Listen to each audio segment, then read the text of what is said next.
Dorian, how did you get into sustainable living? I've always been interested in it. I've got a little girl, so it's a big wake-up call for me, really. And it was always a drive to do something different, particularly with housing. And I think when you see the pace of change as well, we don't really see it in our housing. We've got smart cars, we've got smartphones and dumb homes. You know, they don't really do the lifting. And people aren't quite ready for sacrifices of not being able to turn all the appliances on at the same time. So it was that, and West Carclaze was something I was working on as a consultant, and fell in love with the project and what it stood for, and I love Cornwall, and it seems that it's probably the most appropriate place to have this kind of thing. So it was by accident in essence, but it's a passion and something that is driving the project throughout. You know, it's a project that is about sustainability. And sustainability just isn't about green homes and saving, carbon. It's about people walking places rather than jumping in cars. It's about communities that evolve over time because the community owns it, so they've got that stewardship. It's sustainability on different levels, not just green. Just hitting on some themes I completely relate to as well, like, family, the future, local community is massive, and it relates very well to food miles and provenance as well. So has your love of good food, because I know you're a real foodie, how is that sort of integrated with the build project itself? I'm lucky that I get to express a lot of my passions in the project. And, as a company, we believe in things being local and of where they are. So this is a 21st century Cornish community. I think, the principles of village life as well, really about community food growing, whether it be allotments, whether it be orchards, whether it be people growing things in gardens even as well. So, we're really keen that we create an environment for people that's easy for them to do that. So, edible planting on the street scenes means kids think it's normal to pick apples and cherries and berries and not just eat them, but maybe go and make a compote or a jam or something, which is part of this journey we're on now as well. So local food is important. People learning how to cook as well. I think it's great that you see this resurgence, but there's still lots of people who are a bit scared to get in the kitchen and they don't put their pan high enough, and so they stew something in, it doesn't taste great and they give up. So I think it's more that we can help people to understand seasonal food, local food, and what do you do with it, how do you do it? Yeah, it strikes me that there is an enormous overlap between cooking and building and a housing project. Like, you've got all these ingredients, and if you put them together and structure it, and your role obviously with development and management and sort of steering this, it's very much like a chef. You need to get everything in order, and then you can give people something that's going to keep them happy. And there's a lifestyle element which for me, from what you're saying, is very much about feeling good rather than being preachy. It's giving people choices and options. I mean, you don't want to push things down people's throats. It's not evangelists, but at the same time you want to make a change.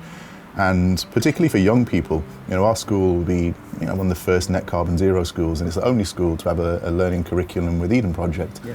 So when they go to school and they learn about sustainability and they learn about the environment and they learn about planting and they've got their own mini allotment, they'll be walking through the place that they live that supports that, because there will be edible planting and there are exploration areas where there'll be some of the more robust herbs like thyme and rosemary, so they'll be able to rub it, know what it is, take it home, make a focaccia or incorporate it into something or other. So it's important that we give people options and choices on the things that they want to do, but at the same time it all fits in with the ethos about having a community.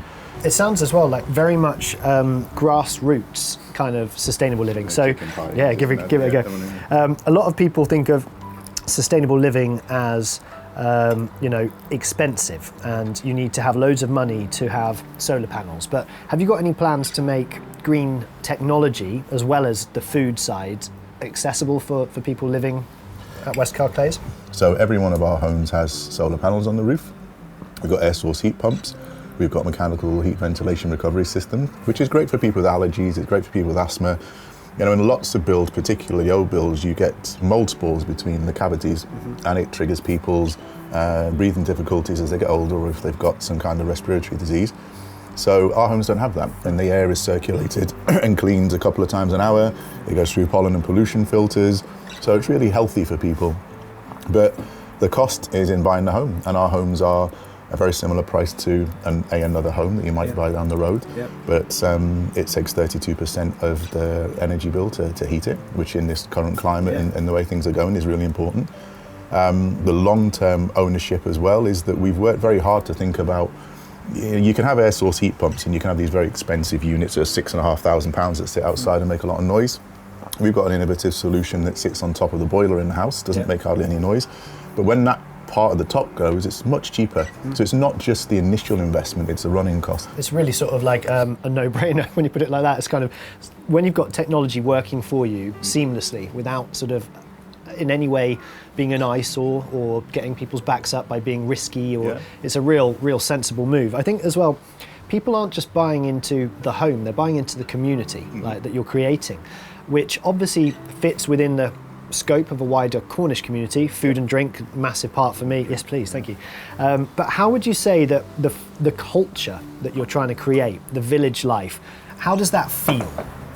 We're a Cornish community, and Cornwall has a certain lifestyle. I mean, the West Country, right? It's got a certain lifestyle. I think a big part of it is, giving people the opportunity to disconnect, to reconnect. It's disconnecting from the phones, it's disconnecting from that always-on lifestyle. And there's multiple, I suppose, ways of answering that. In West Carclaze, we're a sort of embodiment of Cornwall. You've got beautiful water bodies for people to free swimming in, stand-up paddleboarding, etc. There's miles of trails through this really beautiful wild countryside. It's the 350-acre park isn't a manicured experience. It's this beautiful place that really thrives, and it's where nature does its thing. It's like post-industrial as well, isn't it? So there's a form of rewilding where you're almost taking something from the past that's massively important to the heritage of Cornwall, and then you're giving it a whole twist.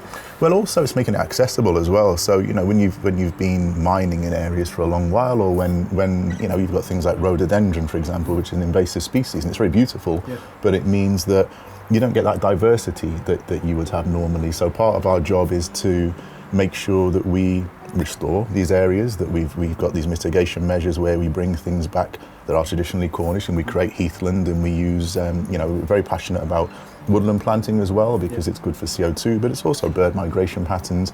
You've got wildflower planting for bees and butterflies, which both need help as well. But it's about giving people options. You can get home from work and you can literally jump on your bike and go for miles on the trails, or you can saunter into the village centre and go for something to eat. We're going to build an inland beach, so you can go to the beach. You can have almost like a holiday lifestyle every day. But in essence, it's about having somewhere where life feels good. That's our sort of slogan as such, because there's so many opportunities for you to do things. An intranet, which is the equivalent of a modern day village notice board, where people can put things on and say, hey, I'm interested in doing this and this. Having a beehive kiln and working with Brickfield, so that people can celebrate that industrial past of clay was so important to Cornwall by making things, having them fired up, getting your hands dirty, meeting new people. The allotments, community allotments, community gardens, community orchards, multi-generational living there as well, so having young children go with their grandparents, or the school going and just engaging with people they wouldn't normally. So I think it's, our job is to create places that organically bring people together, and then it's for people to bring it alive. It's local people to be involved in the allotments, and local people to be involved in the direction of the community in the country park, because that's how you create a life and a body and a feeling, is because it's the people that are generating it. It's not just about buildings, and it's not just about lakes. It's the people who are going to go enjoy and think about the usage, and our job is to give them that. I think that for me, I'm most excited about the seasonality of the project, seeing these houses being built, people moving in, and then as the seasons change, here in Cornwall we've got such great ingredients, but eventually seeing the community garden starting to produce food from within the community, in the village itself, and then getting to sit down and enjoy, a barbecue on the beach, really giving the whole project a little taste of what you've been talking about, because it's so diverse. There's so many opportunities for people who want to be a part of this. It does feel a little bit like a movement, where it's not like a preachy, but it's kind of like a guilt-free focus on the positives, which you're facilitating, putting in front of people. So I'm super excited to be involved. Oh, and we're happy to have you as well in the Passion you bring, and great food, which I'm looking forward to eating. Yeah, well, let's dig in.